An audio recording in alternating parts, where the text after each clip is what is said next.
fantasy short stories. Of Portals and Portents by Leslie Herron. Chapter 19, Beryl.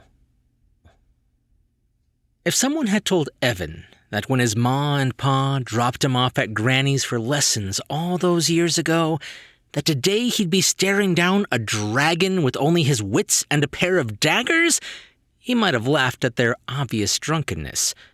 But here he was, smiling like an idiot at the prospect of finally adding his name to the family wall of fame. He nodded to the prince with vigor. "Oh, I like this plan." "Well, I hate it." Piper busied herself securing the bindings on her brother's wrist once more. Holding up a hand, Winter's face contorted with concern. For what it's worth, I agree with her." She shot a look at the others, and then down at the tiny dwarf that was raring to go. "You can't put my brother in harm's way like this." Piper's gaze moved to the prince and matched his disapproving frown with one of her own. "I can do it myself." Atticus flexed his bandaged hand, making sure his sister hadn't tied it too tight again. "But Piper, you don't know how." She folded her arms across her chest and huffed. "It can't be that hard, can it? Pull out the stick, wiggle all the bits and bobs around until it settles down." Evan leveled the end of his dagger up at the girl. "I think reprogramming a self-aware robot is gonna take a little bit more than wiggling around in its noggin." He shook his head. "Face it, we just don't have time to teach you how to cross the right wires or whatever. It's gotta be the kid." "He's my brother. I'm responsible for him." The sound of tapping chalk on slate drew their argument to a halt, and Piper looked over to see the prince holding up the words, "He's an adult." She drew in a haughty sniff through her nose, but kept her mouth shut. The look on Varen's face was that same stubborn cyborg stare that Vel always gave her. "It's okay, Piper. I won't be alone out there." Atticus gestured at the tiny merc, then, in an afterthought, included Winter. The werewolf took a step back. "I'm really not okay with this," Evan scoffed. "God, neither of you have to do the dangerous job. That's me." Varen laid a gentle hand on her shoulder and offered her a look of understanding. She searched those green eyes, scanning them for any sign of distrust, but found only a familiarity that calmed her nerves. Piper took in a deep breath and exhaled slowly. "Fine." She jabbed a finger into the prince's chest. "But you had better make sure he stays safe." "Perfect timing." Evan turned away as the prince agreed to the girl's terms to see Percival was headed in their direction, chasing an overhead flock of geese that he was attempting to bring down with bursts of flame. "Everyone, get in position!" As a group, they all moved into the relative cover of the brush at the top of a modest bluff. It had been a sloping hill at one point in its life, but the dragon had gouged away a large portion of one of its sides, leaving them with a decent drop-off. Winter closed his eyes. "Are you all sure you can't do this without me?" Evan shot him a look. "Quit your whining, or we'll tie you up with Freddy."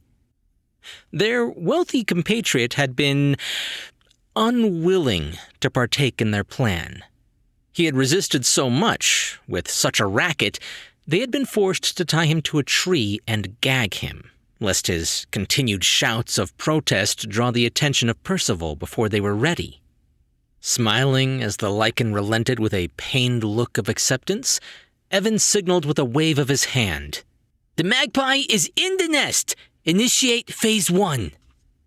Unit 2 moved forward, pulling out a shiny copper panel from a side compartment and raised it into the air. It caught the sun like a mirror, and he directed the concentrated beam of light onto the ground right in front of Percy. Whipping its attention from the flying birds, the dragon's gaze was drawn to the movement beneath him. Interest peaked on this curious, warbling, shiny spot in the dirt, Percival raised one clawed foot and attempted to crush it. But when he checked, lifting his paw away, the light zipped free, traveling some 10 feet away. He pounced it this time, sure he would catch it, and both sets of claws sunk deep into the earth. But it merely dodged him once more. The chase was on. The light zigged this way and zagged that way, causing Percy to tear through the valley after it. Cornered at last, the light zipped up to the base of a small bluff with nowhere to go. Rushing headlong towards it, he plowed into the dirt wall.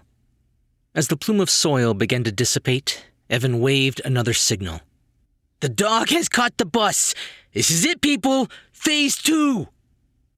Piper held her breath, her hands digging into the grass as she watched the tiny merc and her brother both leap off the edge of the cliff, and likely to their doom. Evan, nimble and acrobatic, got his footing first and used his momentum to bound up the spine towards the head of the creature. He heard the kid slap clumsily into the beast behind him, and he turned to see him grab hold of a large spine. He continued on, however, reaching the dragon's neck and waving up to the others. "The cowboy is on the bull! Phase 3!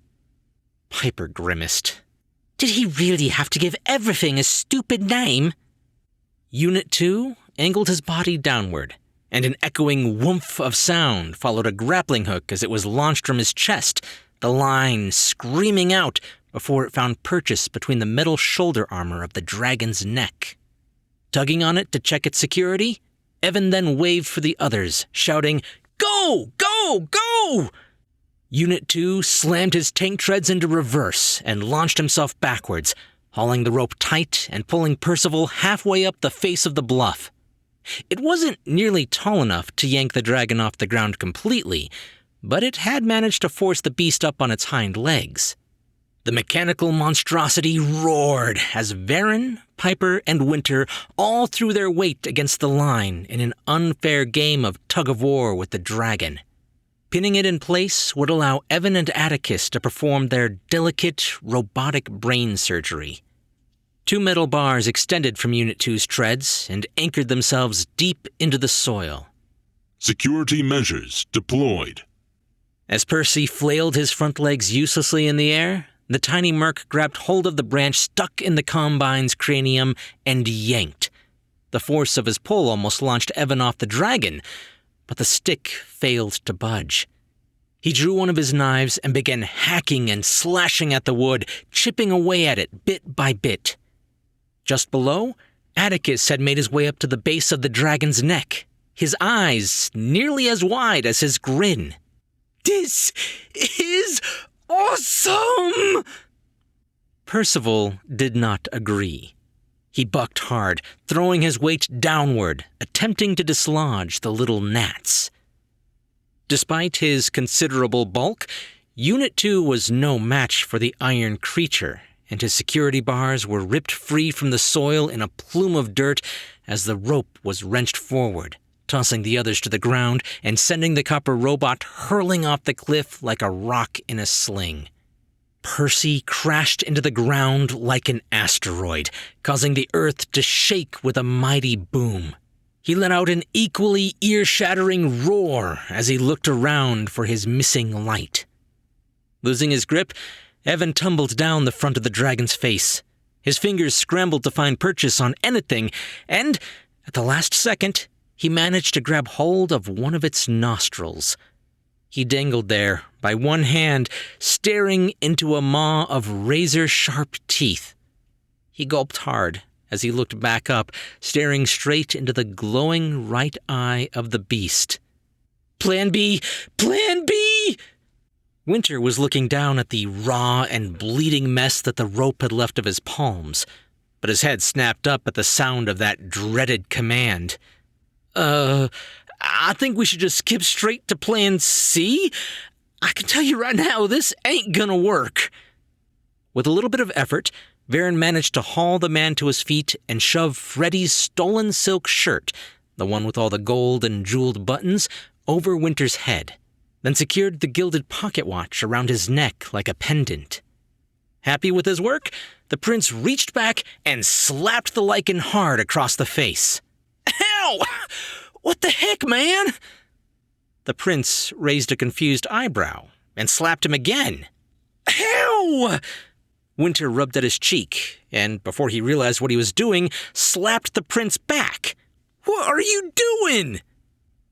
Varen huffed, annoyed now at the pain in his own face, and pantomimed someone getting angry, then something that looked like a feral cat attacking a ball of yarn? That ain't how this works! Piper rolled her eyes, more worried about her brother than this veggie-eating werewolf, and shoved the man over the small cliff. Just get down there and distract it! Winter bounced, rolled, and skid his way down the embankment until he tumbled to a stop just in front of the dragon. Evan was holding on for dear life as Percy kept twisting its head back and forth, trying to bite him. Do something! Winter took a deep breath and scrambled to his feet, facing the dragon square on. All right, I believe in myself. He squinted his eyes, tensing his body. If I can think it, I can achieve it. I am a budding flower. He began to shake with effort. Be the wolf you want to be. Tucking his legs beneath his body, Evan narrowly managed to avoid losing them as he turned to the voice. Are you kidding me? Hey, self-actualizing isn't easy. Winter thrust a finger up at the tiny mark. You gotta see yourself as a beacon of power, and that ain't me! A glint of something gold pulled Percival's attention to the stranger who had just appeared.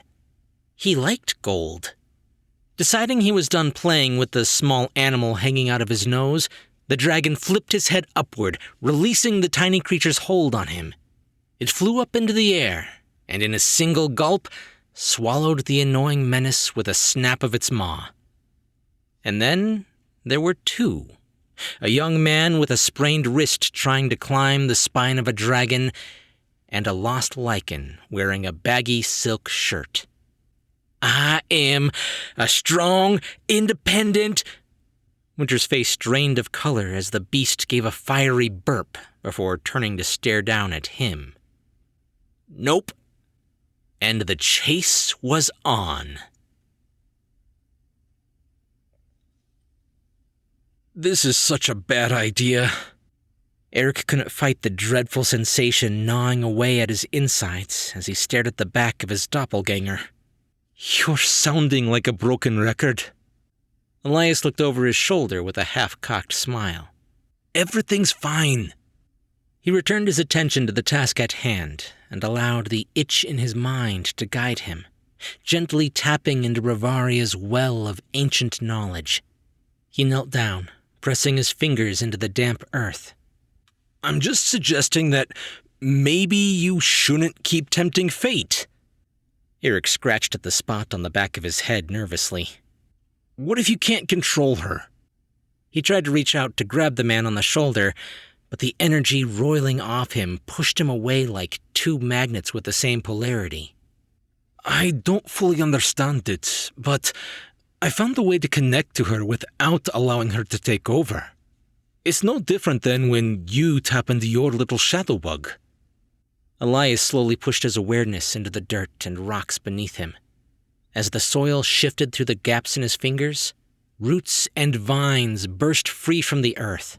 They snaked their way through the terrain and crawled up the sides of the crashed airship. It was leaning heavily to one side. The balloon was punctured in several places, and large portions of the hull had been shattered from their less-than-perfect landing. A gentle smile tugged at his features as his gaze moved towards the doctor. So unless you want to walk back to Avis on foot, let me work. The vessel was all but launched into the air as more and more vines erupted from the ground, thrusting it upright as they lashed around the base of the ship. They crept through the portholes and gaps in the banister, merging with one another on the deck to repair the broken helm and fuse the shattered hull. Eric swallowed the dread. The balloon was almost lashed back to the deck, and an energy had begun to fill the cavities as smaller vines stitched the balloon. Wraith can't do this. His hand moved from the back of his head to his neck. We could have asked the refugees, or even Tiani for help. Assuming they are still alive. Elias blinked. Why would the Queen of the Selkies help us? Because you're related? Family tends to help out, in my experience. Eric fought the urge to frown as the king simply stared at him with a look of confusion, as if he had never even considered this. It doesn't matter. What's done is done, and I can reconcile with them when we undo this calamity. Elias returned his attention to the ship. Go and fetch the Arcanist while I finish. We will need him for what comes next. Eric threw his hands up in defeat and swiveled on his heel. The mage and the bear were not too far from them. They had been keeping their distance since the tidal wave, and he couldn't say that he entirely blamed them. Why are you helping him? You saw what he did. Eric's attention was pulled to his shadow, with its hands on its hips. He sighed and ran his fingers through his hair. What other option is there, Wraith? When we go back in time, we can make sure that none of this bad happens to anyone. We need him. And what if you die before that? He is dangerous. We can't think about that, buddy. We just need to focus. Eric shoved away the dread that had been creeping into his awareness. He could rationalize it all away, just as Elias had. Some dead versus everyone. And the Brotherhood had taken a hit. A bit macabre, but in a twisted way, it failed to alter their course. The greater good, right? He gave a half-hearted wave as he approached the Arcanist and the bear, but they were too busy arguing in quiet tones with one another to notice him. Eric cleared his throat several times to get their attention. Atlas paused his absent-minded kicking in the dirt to look up. Oh, it's you. Eric gestured lazily behind him with a wave of his hand. We're just about ready to leave. With Barry still attempting to argue, Atlas pushed a finger against the bear's nose, shushing him. He looked back at the doctor with a slight shake of his head. Listen, we've had a change of heart. I held up my end of the bargain and came to Still Harbor with you. Just have the king change my friend back, like he promised, and then we'll head our own way. Sound good? Eric chewed at his lip as he looked behind him. I don't think you understand. Elias isn't just going to let you leave. No, I don't think you understand. Atlas waggled a slightly manic finger in the king's direction. He's gone insane. You saw what he did back there. I was brought on to help you find a tracking mage, but neither one of you is doing much caring about those you lost. Look, going back in time will solve more than just the damage caused by the arrival of two worlds, okay? I can get my brother back before anything bad happens to him. And we can keep Pyra from danger. Shaking his head, Eric reached out, clamping his hand on the Arcanist's shoulder. He says he needs you, and I don't know why, but please come with me. He dropped his hand. Remember, I'm the one that asks. If he comes over here, it's not going to be pretty. Indeed. Elias's voice carried over to them, magically amplified to cross the distance. He climbed to his feet and began marching over towards them. The vines attached to him through magic began to snap and shrivel as he pulled away. In order for us to go back in time and prevent this tragedy, all of it, we need a special someone to solve my counterpart's equation. And for that, we need you to find him. I'm not a tracking mage. Elias shook his head. Nor do you have to be. You are an Arcanist, however, and all we need is a blood binding. Atlas's eyes danced back and forth between the two men. Turn Barry back first. Good faith, yeah? Then I'll help you. And take away your incentive. Elias mirrored the chuckle he heard in his mind. I think not. Now, get on the boat before I drag you onto it. Atlas kicked at the dirt once more. You can't say I didn't try. In one swift motion, he bent over and slapped his palm down on the crude rune he had etched into the sandy bank with his boot. A simple glowing orb shot up out of the ground and hovered in the air for a split moment before it exploded into a supernova of blinding light. Eric screamed as he moved too late to shield his face.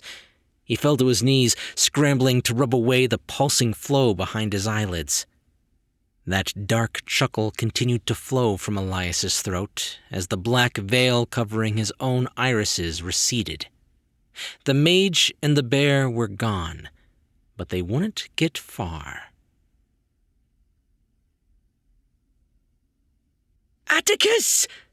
Piper was leaning over the cliff, unable to look away from the quickly spiraling situation before her.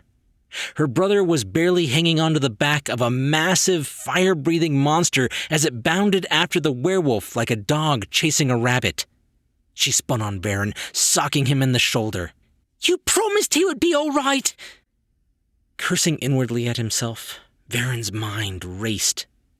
Evan was gone. The robot lay in a crater somewhere, and the werewolf was putting the boy in more danger than if he had never gone down. He looked up to see the girl was half over the ledge, and he reached out, catching her by the shirt, and hauled her back under her rump. This was his mess, and he wasn't going to let her die trying to fix it. He ignored her protests, and he launched himself into open air, no idea what he was going to do. Varen sailed off the edge of the bluff like a hero in one of Atticus's books. He drew his sword, cloak flapping behind him, and hit the ground bent forward to dash. The impact was harder than he had expected, as pain rippled through his shins and into his joints, crumpling him into a heap and ruining his heroic moment. With a silent groan, Varen rolled to his hands and knees, and using his sword to help, pushed himself to his feet. He gave his head a good shake and turned to locate the beast. The lichen had changed course, running in a wide arc, and was now headed straight for him. Remembering the skills his half-brother had taught him so many years ago, Varen raised his sword in an offensive stance. As the lichen ran past him, he lashed out. The sword smacked against the armored beast with a sound like a cracked bell. One of its massive paws sideswiped him, and he was tossed back to the ground. As he sat up, the torn end of the trailing rope smacked him hard across the face. He winced, but managed to get to his feet a bit quicker this time around. Percival had taken no notice of him. The dragon was too focused on all the shiny objects they had forced onto Winter, and to top the creature, Atticus was faring no better. What could he do? What could he do? A distant cry pulled Varen from his thoughts, and he could see the dragon had captured Winter. Think! It liked to terrorize animals, but he didn't see any. It collected glittering objects, but he had none. Then, the answer hit him. Well, collided with him. His breath left his body as the tip of the dragon's tail slammed into his gut and knocked him back. Varen was about to climb to his feet again, when he saw he had landed in a small patch of tall grass, a lone surviving island in a roughly tilled surrounding. He began to rip handfuls of the green blades from the ground and shoved them into his armor. They stuck out of his sleeves, belt, and collar of his cloak. The thick strands stabbed at him and made him itchy, but he managed to move in position without losing any. Arms held out straight, one hand clutching his sword, he froze, waiting. It took less than 30 seconds for Percival to notice the scarecrow, his sworn enemy. It tossed the shiny man into its cave with all the others, and, with a bellowing cry that shook the heavens, charged. Varen grit his teeth, staying still as long as he dared. The beast leapt into the air, its massive claws bearing down on him. This was going to hurt. As the dragon landed, he danced back and smacked it on the snout with his sword. Percy froze, confused. Scarecrows had never fought back before. Up above, Atticus managed to climb a little farther up his pet's neck, sliding down to just behind the branch lodged in its head. As he began to tug, he spotted Prince Varen, sword raised, standing off against a dragon like the Golden Knights against Zagori the Devourer. He could have exploded with excitement right there, but Percival was recovering. Varen attacked again as the beast rose its head upward, the blade bouncing uselessly off its hide. It slashed at him with a massive paw, but he managed to parry and step in with a swipe to its exposed underbelly. The sword bounced off again, the vulnerable parts of the beast just as metallic as everything else. He cursed inwardly, running backward to escape the next incoming attack.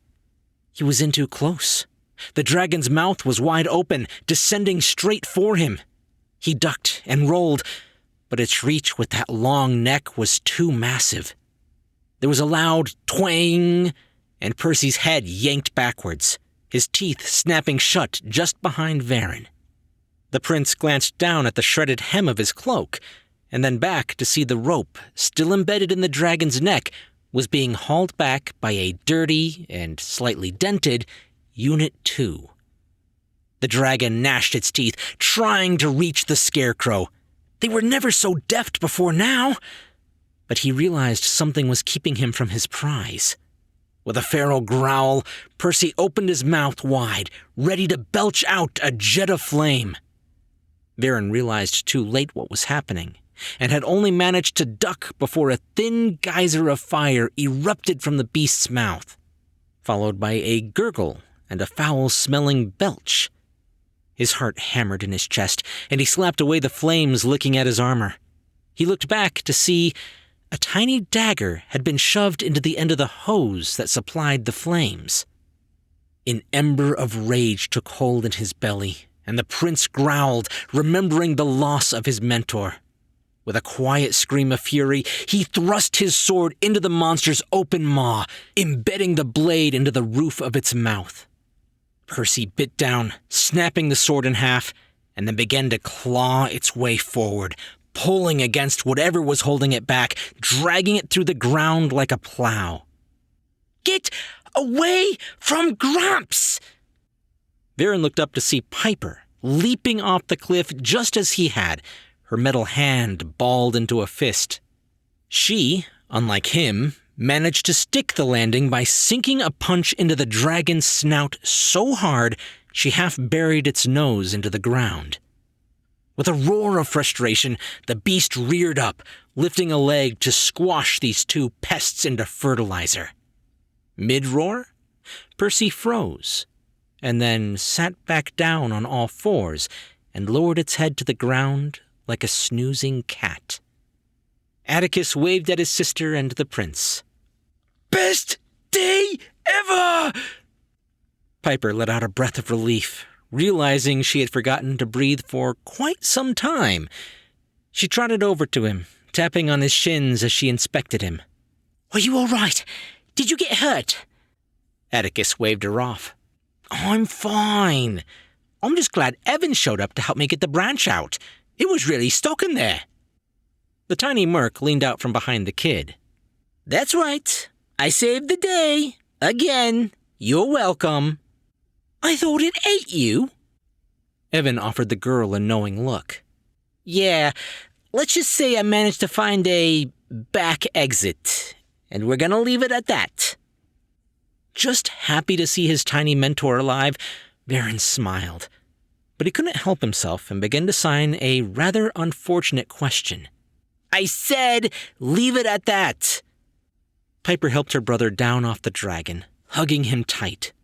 "You're sure you're okay?" "Of course, Piper. I told you I could do it." "You did." She gave him another squeeze. "And I'm so proud of you." She stepped back, letting him go as she breathed another sigh of relief. Her chest was heavy with worry, but also elated that their plan had worked, and her brother had proven himself beautifully. She gave him a smile as she poked the snoozing dragon. Is it safe now? Atticus nodded. Oh, yeah. I just stuck my hand in there and wiggled stuff around until he stopped. Piper's eyes shot up, but the rising anger fell flat at the mischievous grin on her brother's face. Funny. Speaking of jokes, anyone see what happened to the werewolf? Varen pointed off towards the cave, and they could all see Winter leading a large group in their direction. Well, persuading was more like it. Most of them were finely dressed with glittering accents of precious metals and gemstones. It looked like all the floaters were accounted for. Evan had caught it too. Wait, those look like all them rich folks. Where's Thorn and his crew? Piper pulled her attention away from tapping out a still smoldering portion of Varen's beard to scan across the approaching crowd. She felt herself go sour. His men weren't wearing anything shiny. I bet me last copper they fled while the dragon chased all the wealthy people. Varen shot her a quick glance, and she nodded. They were both glad they had come back. Thorn had left them for dead, and if they had continued south, these people likely would be. But now they had a giant group of people and no supplies. They had to reach civilization quick. Pulling his hand away from the singed patch of scruff on his face, inspiration crept up Varen's spine as his gaze moved back over to the dragon. A smile took hold on his features, and he signed, "Follow my lead." We thank you for joining us for this chapter of the novel Of Portals and Portents, Book 4 by Leslie Herron in this ongoing series available here on Tall Tale TV. You can find links in the description to where you can listen to all her books and novellas, with new chapters appearing as they are being written and recorded.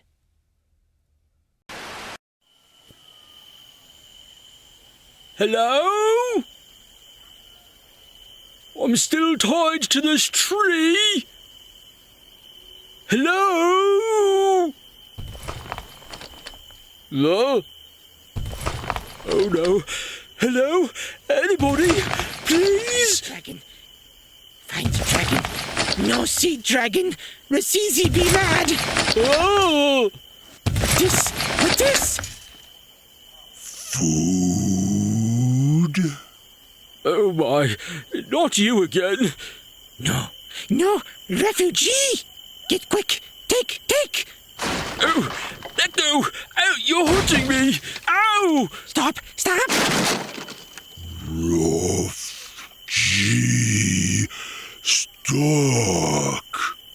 How unstuck? Grunch no. Oh no.